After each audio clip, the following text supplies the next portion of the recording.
Hello everybody, welcome back to HardReset.Info channel. In today's video, I'll show you how to fix fast battery drain problems on your TCL NxtPaper 70 Pro.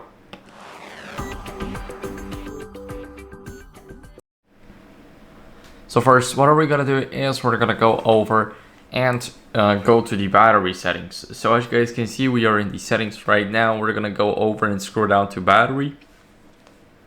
Here, what are we gonna do is we're gonna first go over into the power consumption details. At the bottom you'll see which app takes what percentage. So here we got Fortnite, for example. We would have disabled the allow background usage.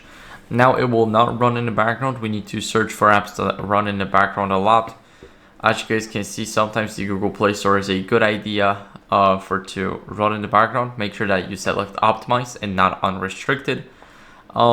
Now what are we gonna do is, after checking the power consumption details, we're gonna go over and close all of the apps from the background. So I only have Next Vision here and only settings are left.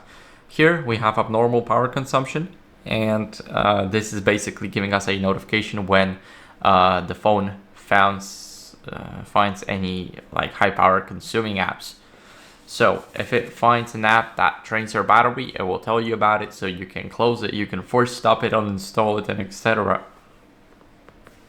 Now let's leave the battery, and what are we gonna do next is we're gonna close some useless processes like Bluetooth if we're not using it, Wi-Fi if we're not using it, location if we're at home, for example. We can just turn it off. And that's basically how you guys can easily fix your fast battery drain problems. Of course, remember about the battery. Now the modes, make sure that you're not on performance mode, and make sure that you use power saving mode when it's needed. So that's it for the video. Thank you for watching. If you enjoyed it, then make sure to leave a like, subscription, and a comment, and I'll see you in the next one. Bye.